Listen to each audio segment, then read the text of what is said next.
I start करते हैं अपना नेक्स्ट शॉर्ट क्वेश्चन जो कि हमारा क्वेश्चन नंबर 7 है। Describe a simple experiment to demonstrate that a changing magnetic field can induced EMF in a circuit. कि हमारे पास जो चेंजिंग मैग्नेटिक फील्ड होती है ना, इसकी वजह से ईएमएफ सर्किट में प्रोड्यूस हो रही होती है। आपको ये बात पता है कि जब भी किसी वायर में से करंट फ्लो करता है तो इट मीन्स कि उस वो अपने गेट मैग्नेटिक फील्ड को जनरेट करता है। अगर वो अपने गेट मैग्नेटिक फील्ड को जनरेट करता है तो सिमिलरली अगर किसी ऐसे कंडक्टर को किसी मूविंग मैग्नेटिक फील्ड के अंदर लेके आए तो वो अपने अंदर इंड्यूस्ड ईएमएफ या इंड्यूस्ड करंट को जनरेट करता है। ठीक है, तो आपने इस क्वेश्चन में यही लिखना है कि हमारे पास the process of generating an induced current in circuit by changing the number of magnetic lines of forcing passing through it is called electromagnetic induction. कि हमारे पास इस बार जो है ना, हम मूवमेंट ऑफ मैग्नेट कर रहे हैं।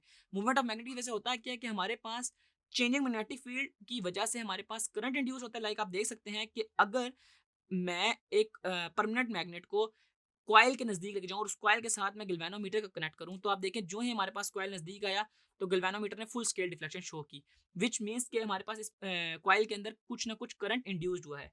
और जो ही मैंने उस परमानेंट मैग्नेट को दूर ले गया उस कॉइल से, तो आफ्टर सम टाइम हमारे पास जो गैल्वेनोमीटर है वो अपनी डिफ्लेक्शन जीरो शो कर देगा, व्हिच मीन्स कि हमारे पास वो जो इंड्यूस्ड करंट था वो खत्म हो गया। तो आपने क्वेश्चन को ऐसे एक्सप्लेन करना है कि इलेक्ट्रोमैग्नेटिक इंडक्शन को डिफाइन करते हुए इस छोटे से एक्सपेरिमेंट को अपने वर्डिंग में एक्सप्लेन कर देना है।